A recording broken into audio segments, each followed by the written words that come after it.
Coming up, Trump wants to expand AI, and BetterHelp is our app of the week. You're listening to Double Time, your daily accessible technology show. Now, here's your hosts, Stephen Scott and Shaun Priest. Hello, hello, hello. Welcome to another Double Tap. It's Friday, Shaun Priest. It's not only Friday, Stephen Scott, it's Feedback Friday. I love these shows. I love diving into the inbox. I'm not doing the sound effect. Well done. Thank you. Yeah, great. And of course, because it's Friday, Stephen Scott, I'm going to remind you, App of the Week. Yeah, what about it? It's App of the Week day. Friday. I see. We decided App of the Week. And you know what? We're not going to forget about it. We're going to play it in this episode. That's a double tap guarantee. All guarantees, of course, are conditional to the traditional guarantee that there's no guarantees. Yeah, listen, lovely to be here with you. We've got, like you say, not you, talking to the Double Tappers. Oh, sorry. Hello, Double Tappers. Yeah, we've made it through another week. These days, I think we should almost have like a sound effect. We've made it. Remember that song by Barry Manilow? I made it through the rain. No, before my time. What are you talking about? You're older than me. Do you know what we haven't heard in a long time? I mean, we've got Oni, we've got Nif the Double Tap Cat, we've got Cookie Monster, obviously. We've got the na suspense jingle. Where has Mr. F gone? You think Mr. F's gone? Mr. F. There he is. God bless you, Mr. F. We're still here. How are you, sir? Yeah, he's... now you've brought them all out, you see. That's the problem. No. See, now, Leave them. Here we go. Stop. Cookie! I hate that one. I'm pressing these buttons with such care. But no, everyone's here. We're all here. Laura's here with the emails as well.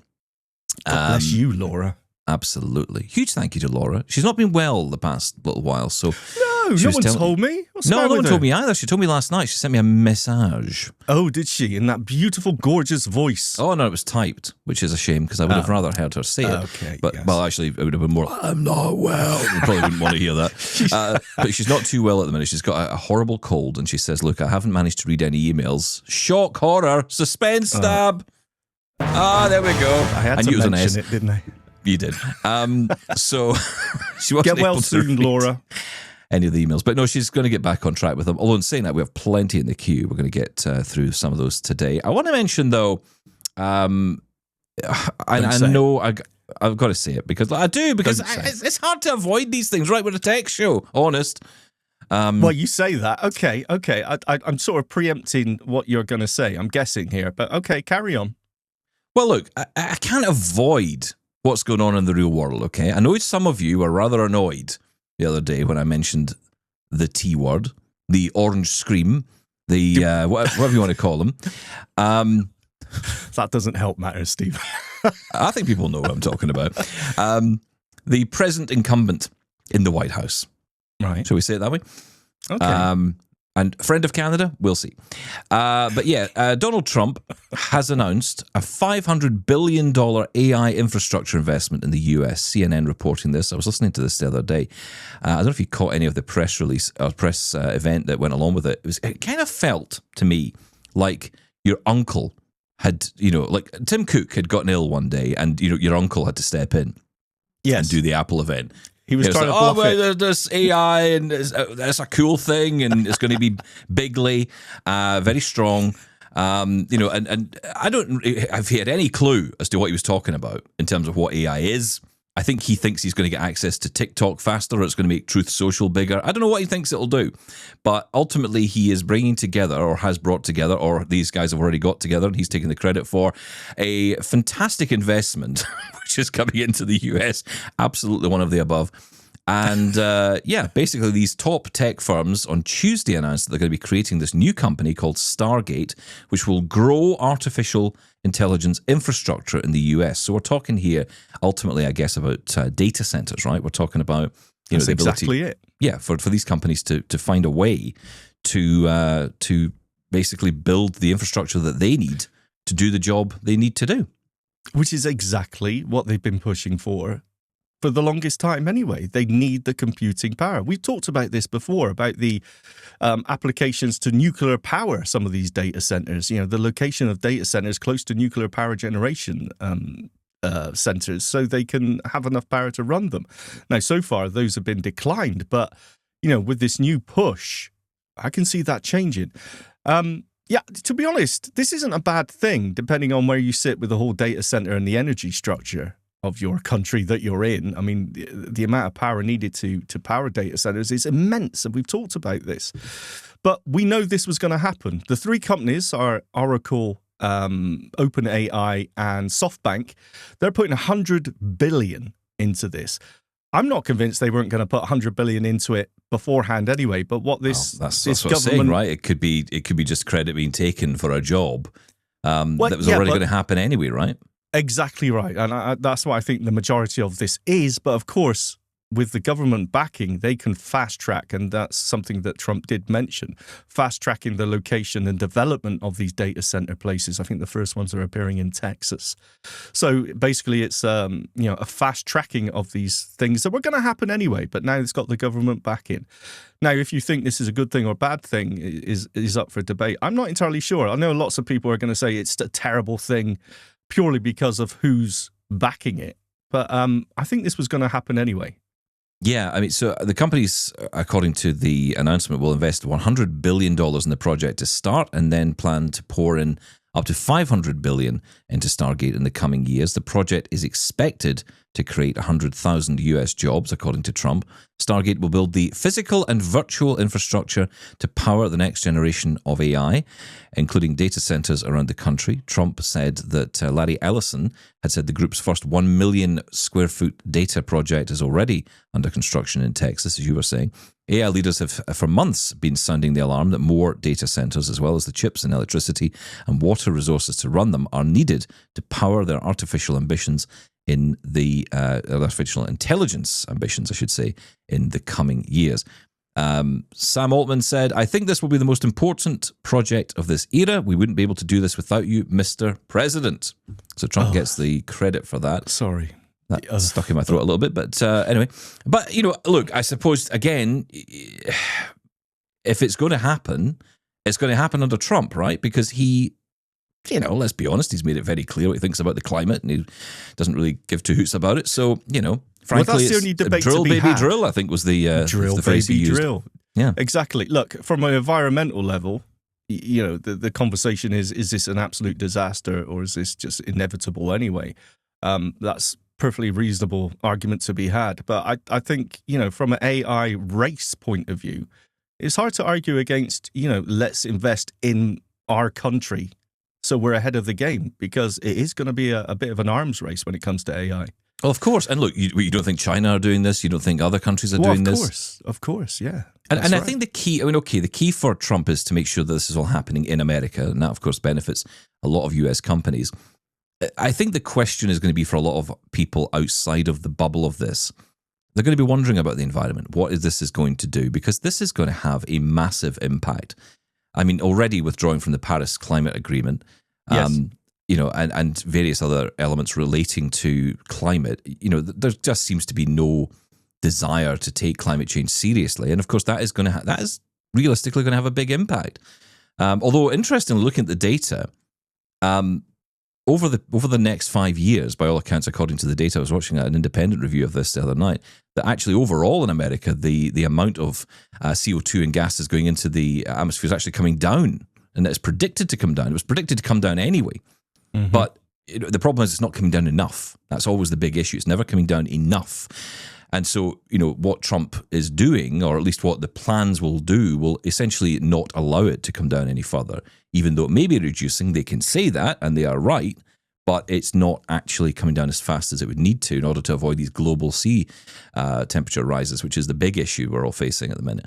And there's no denial that climate change is having a big impact. I mean, just look at the world, for goodness sake. You know, I can't believe we have to even have this discussion about whether it's real or not, you know? The fires in LA, the floods over here. I mean, it's evident, self-evident. I mean, what is a cause for argument is the cause of climate change, of course, and which is what, you know, that some leaders choose. Look, when it to gets to the deny. point when you're watching the film The Day After Tomorrow or whatever it was called, Remember that film? It was I like did. the disaster movie. When you watch that and you think to yourself, if only, that's when you know things aren't going well. Yeah, and plus the executive orders on EVs and rolling back some of the motivations for people to switch to EVs, and there's an obvious, just doesn't care.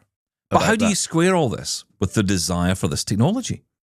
Right? It's clear people want it. It's clear people like it. We're all jumping up and down saying, look at these Meta Ray Bans, they're great. And look at Seeing AI and look at Be My AI. And we want all this stuff. We want it too, right? We want all this stuff.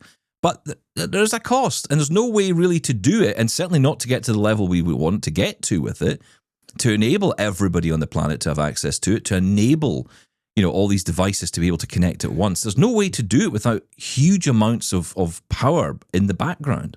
Yeah. But as long as there's no way to square it. We don't care. I mean, it's so funny. I was thinking the other day when I saw someone with a Happy Meal, and I was thinking the amount of those Happy Meal toys I used to have when the kids were young. And you think that is still out there somewhere, in landfill or wherever. Yeah.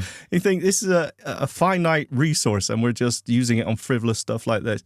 But of course, you don't think about that. I'm a hypocrite. I like my convenience. I like my services. I want things to help me. And if I don't see the damage that it's doing, then I'm keeping a blind eye to it. Yeah, and a lot of people might say, well, that's your opinion, but actually, there are a lot of people who I'm sure will feel the exact opposite, right? Yeah, and good luck to them. Yeah, But absolutely. how do you live in a world with emerging technologies, and how do you continue to grow technology? There's no off button here.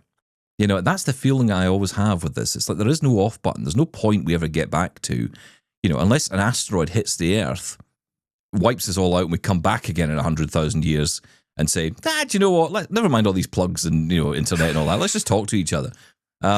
There's no way to go back. There's no way to go back. The genie is well out of the bottle, and it is literally going to be that kind of option. That's the only option left. Our only salvation is being hit by an asteroid. Happy weekend, everyone. Hey, I think you know what? There's a movie in that. You know what? There is a middle ground. Of course, there's a middle ground. What is it? Yes, no. Well, you can have these services, but you don't have to rush forward and pump so much electricity. You can think about the energy usage. You can talk about structure of renewable sources of energy. You don't have to rush forward with this. What is the rush for AI? Just to beat another country to it? Here's the answer to that. Because people who are rich want to make even more money. And that's really what is going on here. Very rich people are working out right now how they can make a heck of a lot more money and quickly. They're not going to wait 30 years. They're not going to say, well, do you know what? You're absolutely right, Shaun. And you know what? What you're saying is actually 100% right. That is the middle ground. You're absolutely right. You've got to take your time. You've got to build an infrastructure, but you've also got to build an infrastructure of power, which doesn't destroy the planet that you're sitting on. Yeah. But the problem is we seem to be in a world now where leaders in top positions seem to think that and I'm looking at the US, they seem to think that the answer is, well, okay, what we'll do is we'll completely shrivel up the Earth. We'll just set up Mars and we'll all move there. And I often think to myself, if there's so much money swirling around that we can get Mars up and running, couldn't we just fix Earth? I mean, would that not be a smarter move? I mean, first off, we're already here. That's a start. I mean, I don't know about you, right? The prospect of moving house is pretty irritating, I find. Moving planet, even worse. Moving planet with 7 billion people on tow, that's going to take a lot. You're going to need a lot of U-Hauls for that.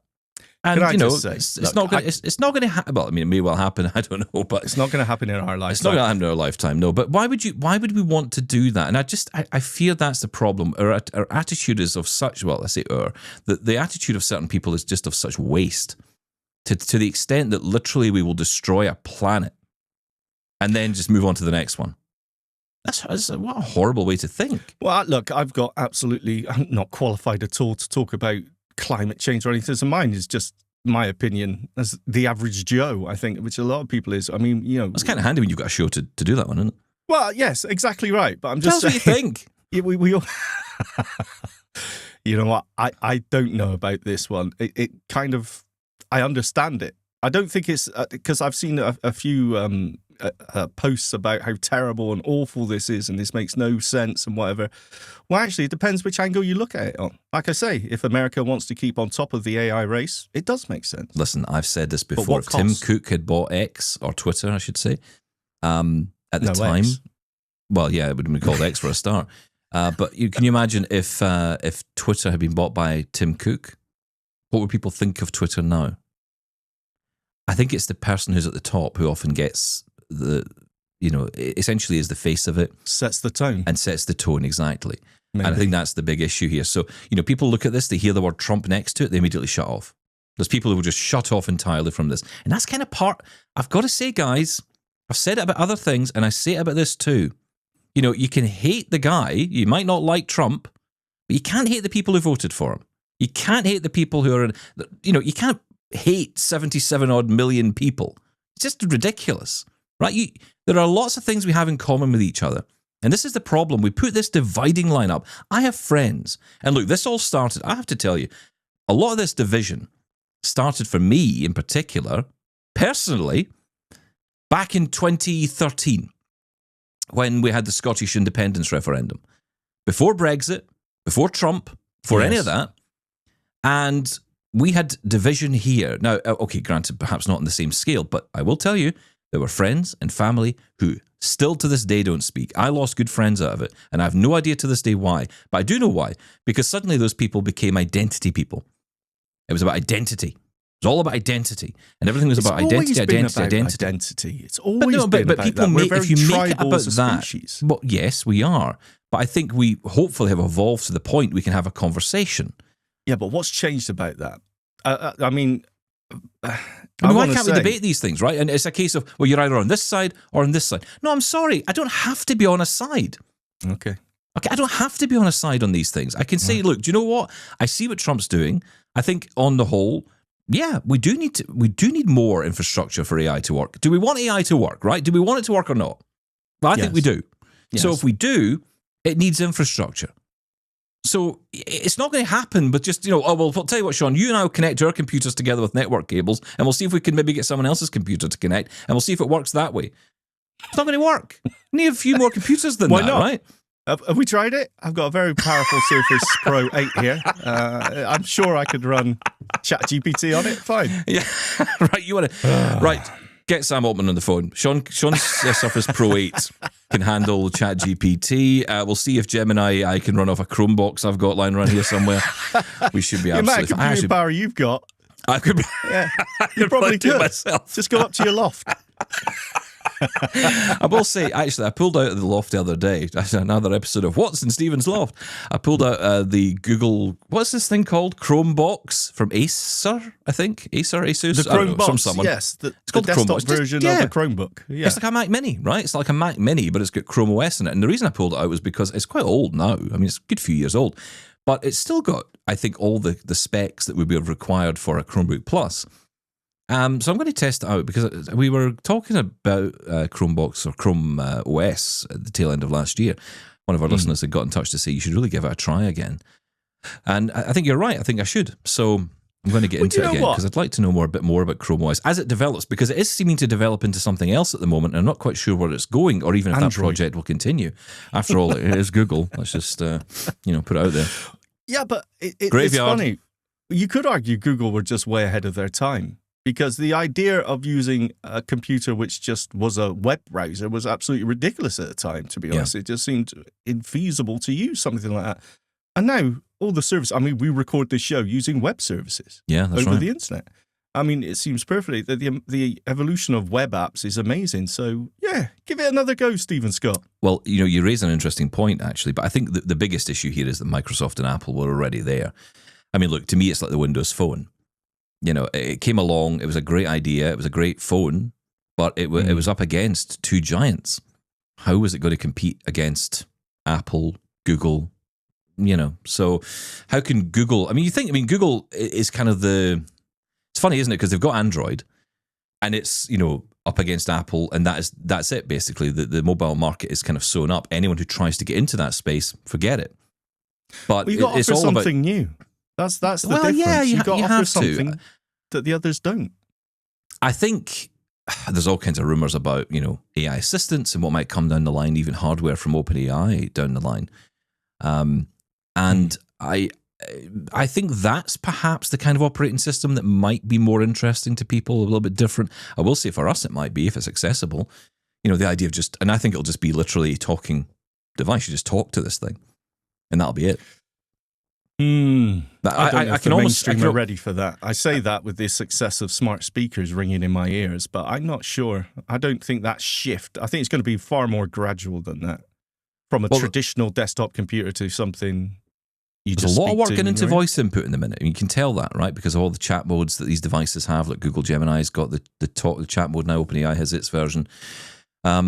Well, Microsoft have announced they're going to change the investment and the platform, the work they're putting into the AI platform for Windows is going to be huge. It's going to be an AI sort of controller, and it's going to be controlling AI agents to do everything. That's how the OS is going to work in the future. Yeah, it's going to be a total change. Might need a few computers to make that happen, right? I'm guessing in the background.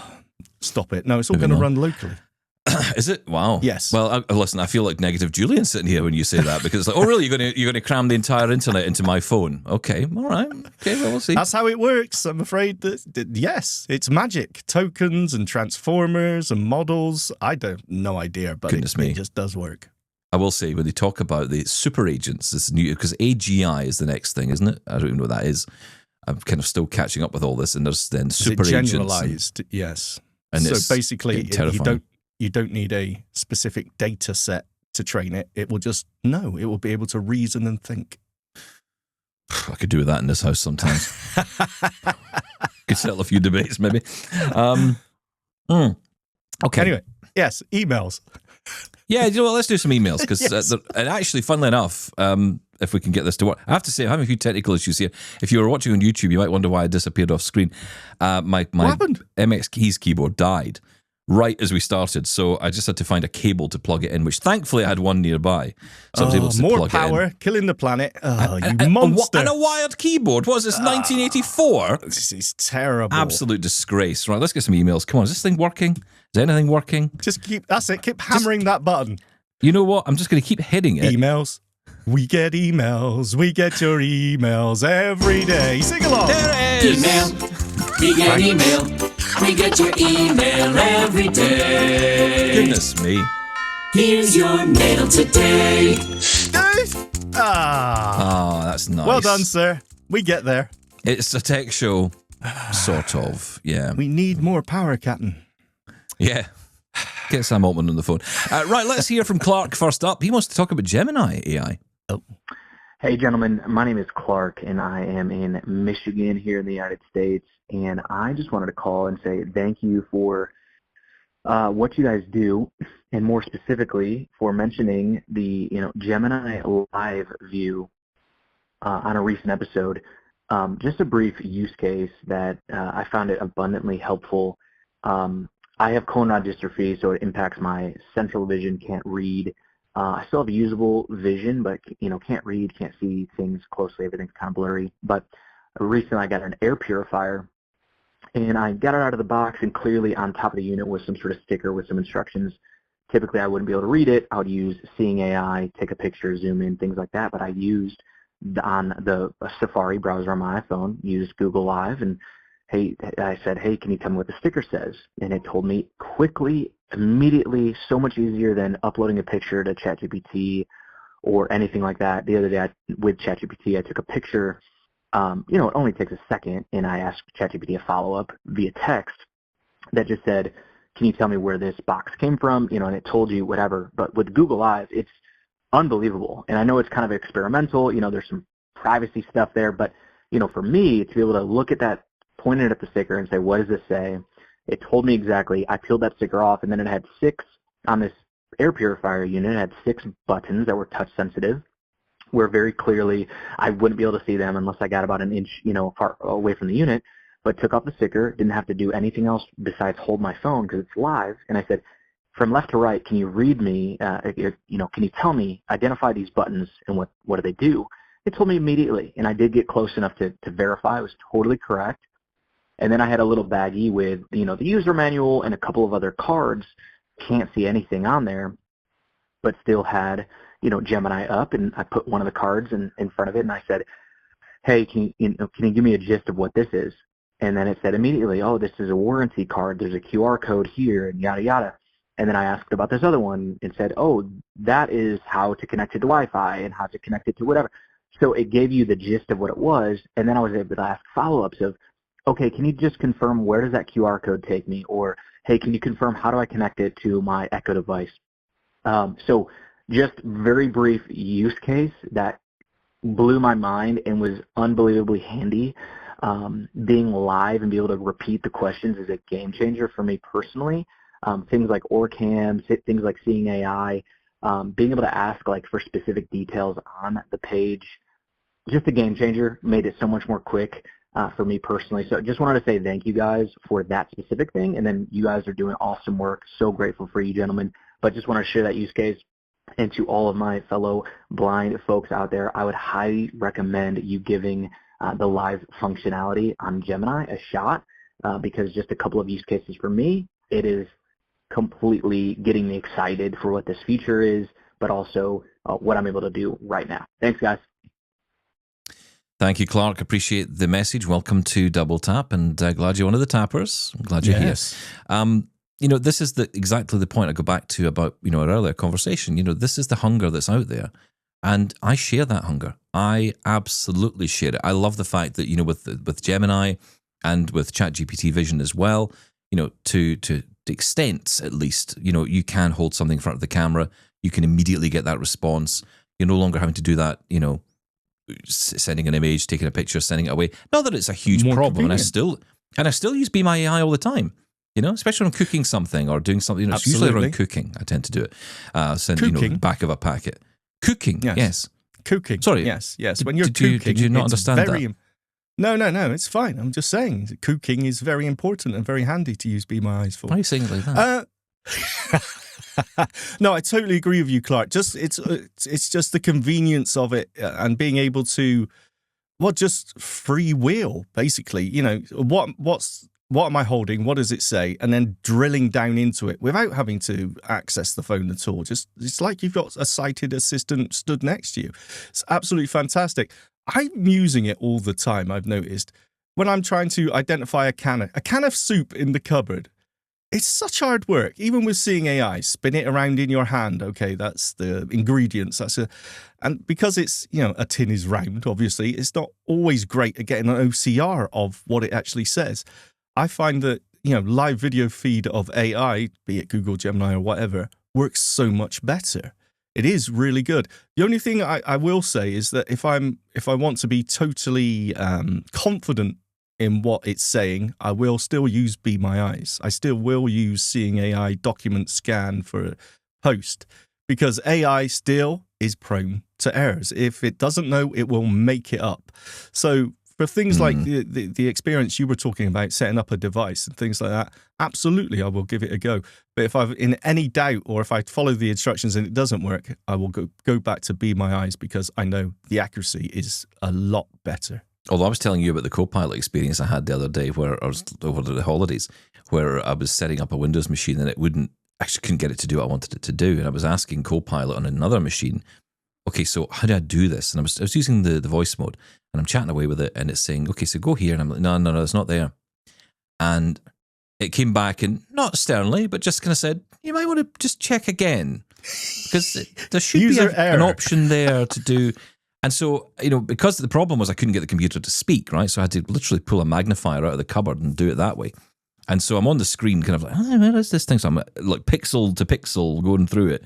And eventually I was like, oh, there it is. And it was I was right. And I said, oh, you're right. And it's like, there you go. Or, congratulations. You're a complete idiot. It's so polite. Yes. Yeah. It's amazing. No, yeah. But, I know exactly what you mean. Like we said when we started talking about this, when Google introduced this live video, it's a game changer. It's not huge. Exactly what we need yet. It's very passive. It's not proactive. It won't interrupt you and tell you, search for something and tell you when it sees it. But it's still a game changer. Don't say it. Don't say it. On the road. The potential. Oh, I said it. Is amazing. Thank you, Clark. I think it was on your bingo card. Well done. Okay, let's move on. Thank you, Clark. Appreciate that. And like I say, welcome to the show. Let's hear from Frank on the subject of rehab funding. Hi. For once, I am in agreement with Negative Julian. There is a need for a centre to enable blind people to learn tech. I agree that it should be local, but with an alternative residential base for those who can and wish to go for longer. If local blind charities are to run training for tech, I have found that in my time as a member of Blind Charities Board of Directors, funding is very difficult to get. It all seems to be slanted towards getting people into work, and as we all know, that is for most people a non-starter, and for anyone of mature years, they stand no chance. Funding for purely social tech is virtually non-existent. If local groups are to start training for blind users, the organisations who provide funding must change their way of thinking and provide for social tech training. If more blind people had the opportunity to learn how to use a computer or a phone, they probably would not feel so out of touch and may even make more friends and get together for a natter and coffee, as long as a place was made available for their use as a group and transport was available, until a person felt more secure travelling on a bus or taxi. Thanks for giving us what is sometimes very tech, but most of the time is a good cure for loneliness. Look forward to next year and more fun and frolics. From the land of the Angel of the North, Gateshead, Frank. Thank you, Frank. In the land of the Angel of the North, which I have to say sounds very impressive if you're It sounds not from beautiful. the UK. Thank you, Bonnie lad. Yes, indeed. Thank you for that, Frank. I appreciate that. Yeah, this was going back to my sort of thing I spouted out there about national blind centres for tech training in particular. Lots of things, of course, that could be potentially used for, training in all kinds. But I really like that phrase, social tech training, because I think this is something which Julian picked up on, and certainly, Frank, you have as well, is that you're right. A lot of these organisations out there are kind of tipping this training towards employment. You need this in order to get a job. And you're right. A lot of us, and Julian's right on this as well, a lot of us are not coming to sight loss at the point of life where we're either wanting to start a new career or even considering retirement at that point, potentially, right? Because, you're at the point where, it could be any point 65 or 75 years old, you don't want to be starting a new career, for goodness sake. So, for that reason, you're right. It's about thinking about, and this is what I was saying about the whole Braille display thing. It's like, I don't always want to learn something so I can necessarily upskill for a job. It's about just knowing how the damn thing works. And who do I go to? Where do I go and learn this stuff? And the social aspect, that's why I think the national element is good, but I agree. I think local is good as well. I just think realistically, there's more chance of us getting a national centre than any sort of number of local centres in this country, in the UK. Well, absolutely. I mean, there's local sight loss organisations, and you will find a lot of them will run, either webinars or sessions or someone demonstrating a piece of tech. But you know what? We've talked about this before. We need to put value on us ourselves and what we bring to the table. Those people should be paid for doing those services, Absolutely. for doing these tech services. And the problem is that, as was mentioned, it's almost nearsighted about the funding situation. It isn't just about getting people in work. I mean, the mental health issues, if you do feel isolated, is huge. If you can use tech to do your own shopping, own banking, maybe you don't need a support worker as much. I mean, the benefits of someone learning tech, this is like rehab if you've lost your vision, learning technology.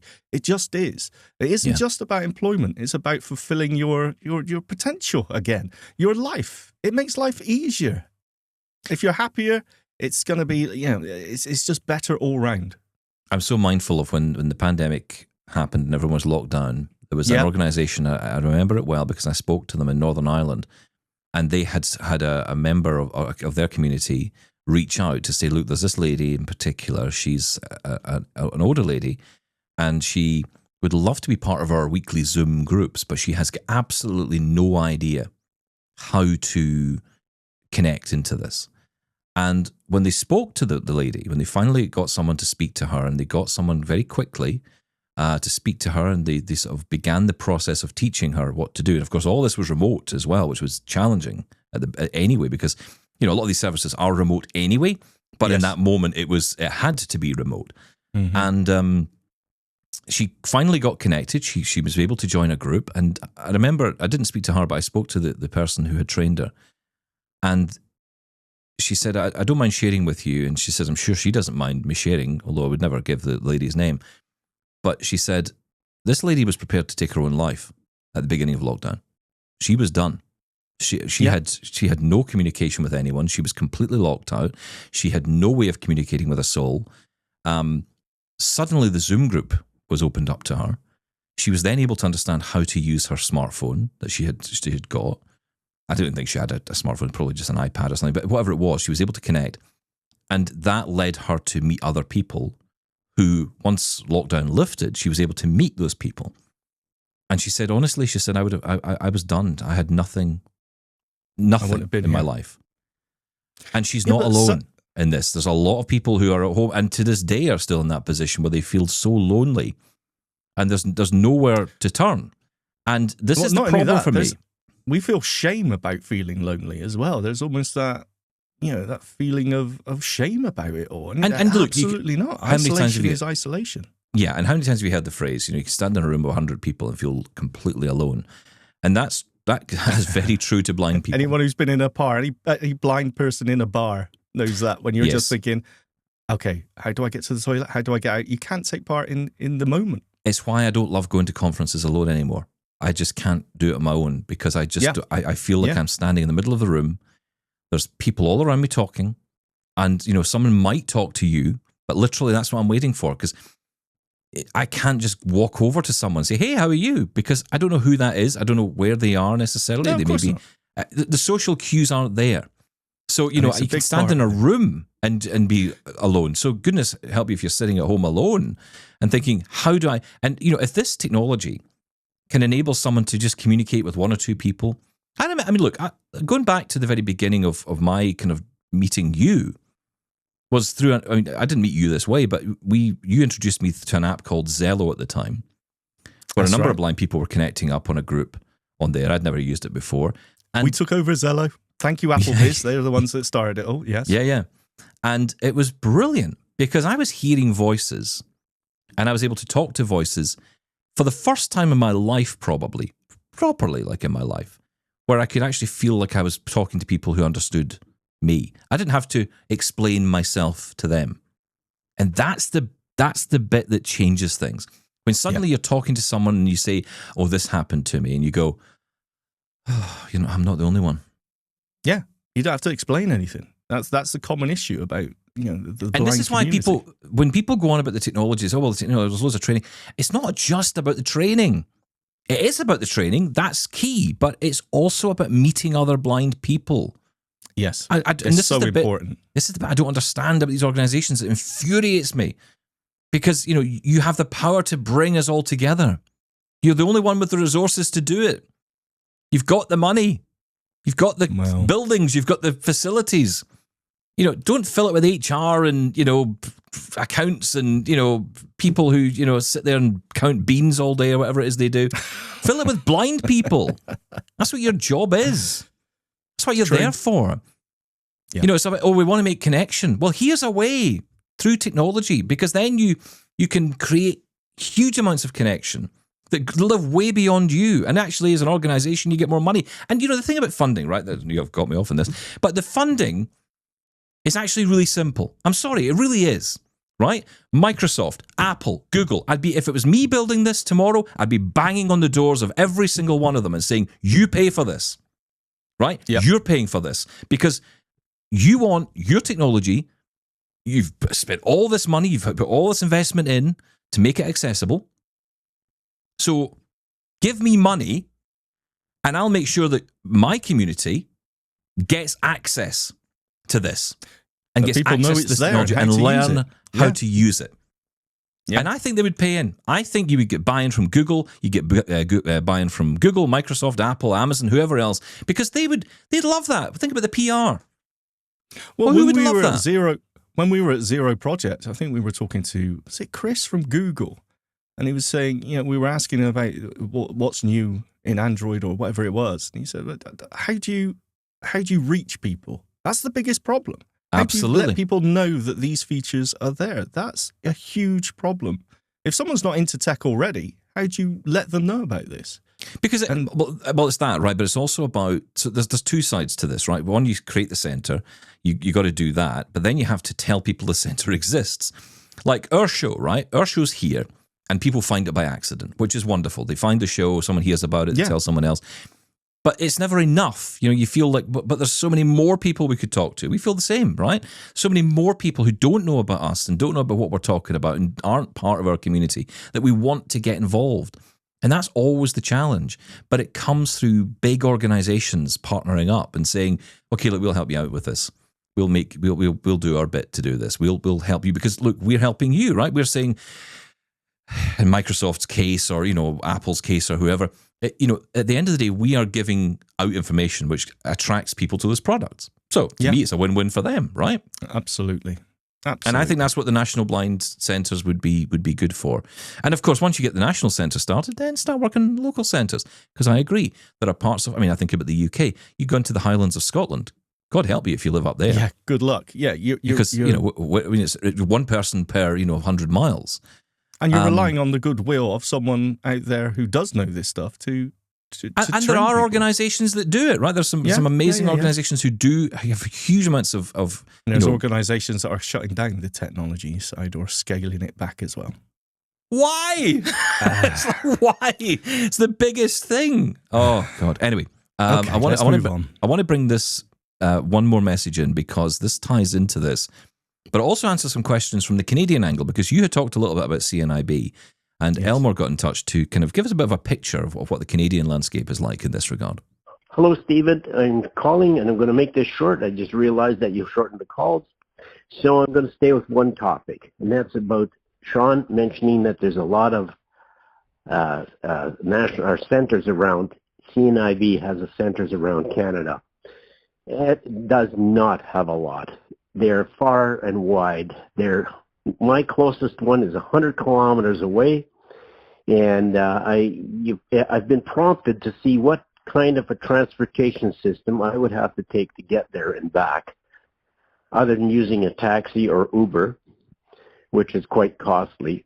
And, when you get back east in Ontario, Quebec, I think there's a lot more there. They got a better transit system, etc. So I just wanted to point out that CNIB here in Canada has its problems too, and I think they're trying to work things out. And I also want to mention real quick, when it comes to AI, CS, common sense. People need to use their common sense, realize that we as blind people don't see the documents that are sitting on our tables that we may forget we put there. Those cameras pick up a lot of stuff. But in any case, I hope you guys have a really, really good Christmas and the best to you in the new year. And I enjoy listening, and I listen every day. Take care. It's Elmer, the original ET in British Columbia, Canada. Bye-bye. The original ET. God bless you, OET in BC. Very good. Thank you. You see, Canada is such a vast country, right? You kind of see the logistical problem there. But Scotland on steroids. Well, that's right. Yeah, well, you can use that if you want Canadian Tourist Board. They probably will. Yeah, everyone loves Scotland apparently and hates England. But anyway, I'm not touching that. Thank you. When you think about the UK, it's far more feasible to have locations closer. 100 away from you, it's not, you're not going to get there, right? So, but I understand the problems when you're talking about a country of that incredible size. So, I stand corrected. Thank you, Elmer. It's just always good to think about it. I had the joy last year just me. Last year of traversing across Canada by train, which was an amazing experience, and. The vastness is just beyond belief. You just cannot get your head around it. But it's utterly an incredible country. But it's just such a vast country where there are so many parts of it that are just uninhabitable, quite frankly. And that's just the nature of the terrain and the nature of the land. But there are, of course, these little towns and villages along the way, and you do think, right? Okay, so in my head, I'm thinking, okay, so if a blind person lives there, what access to services do they have? This is why the remote support is also key as well. You have to be able to enable it. And it is possible, right? A lot of people think, well, if you're cut off, you're completely cut off. But there are ways around these things. It's about being inventive with solutions. And some organizations are. Some are very good at this and others are not. And of course, the problem is that these pockets of excellence around the world, and they're in the strangest of places, right? You can find them in the strangest of places.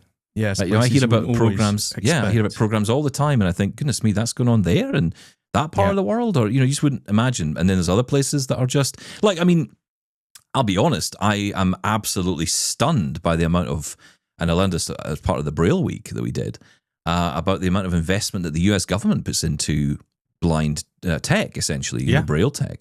Yeah. I hope that continues. And I don't know if that got 500 over billion. yes, to enable us all to talk to our computer. Makes the computer talk. There you go, problem solved. But no, I mean, the 10 million to get, the Monarch into people's hands is a wonderful investment. And long may that continue. Of course, a lot of this stuff, it kind of sits outside of the headlines, and maybe that's a good thing in some ways, It's a little bit like we used to say in the UK, the access to work scheme is the best kept secret. And, now it's no longer the best kept secret, and the newspapers are all over it, claiming it's some kind of out of work benefit with no idea what they're talking about. Yes. That's another story. But, that's the problem when the media get hold of these things. And of course, they have their narratives. Parasites that we are. Yes, of course. Yeah. Just want to go to work, Again, though, I think it's all, as was stated before, I think this is all aimed at employment, which of course is incredibly important. Of course it is. But I just think, mental health is vastly important as well, and in so many other areas of government, I think mental health is being underlooked or overlooked. As if by magic, you've taken us very beautifully onto our app of the week, because that's exactly the topic, which is mental health. And this is a service which I hadn't heard of until lovely Lena, one of our listeners, got in touch with us a while ago, and she told us all about the BetterHelp app, and that is our app of the week.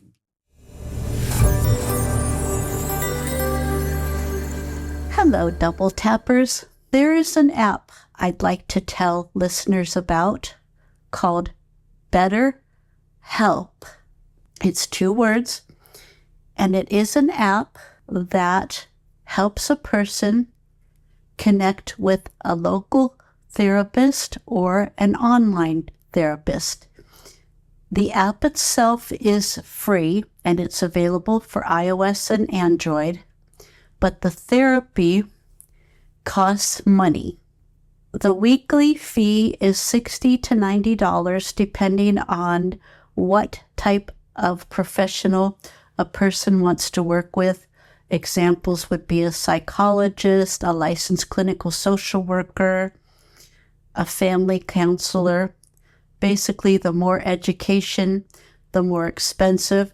And the other factor is whether a person wants in-person therapy or what I'm going to call online therapy, which isn't quite fair because the therapy can be online, video chat, or telephone. Although the group is based in the United States, anyone, anywhere can take advantage of this service as long as they're willing to forego in-person therapy. The company bills every 4 weeks, and in order to get matched with a therapist, a person has to fill out a very detailed questionnaire. All of the questions are relevant. What's the problem? What kind of therapy are you looking for? And there's always, I don't know, or I'm not sure for one of the choices. There's some philosophical questions. And all this takes place before a person is matched with a therapist. If a person doesn't feel comfortable with the assigned therapist, it's no problem to change. The app and the questionnaire process is fully accessible. And once a person gets through the questionnaire, and I would say plan to spend 45 minutes to an hour on that, then a person receives a match and can decide how to proceed, whether the person feels comfortable after reading the therapist's credentials and something about the therapist's style and philosophy. All of the people are licensed in the state where they live. All of them have at least a master's degree and at least 3 years of experience.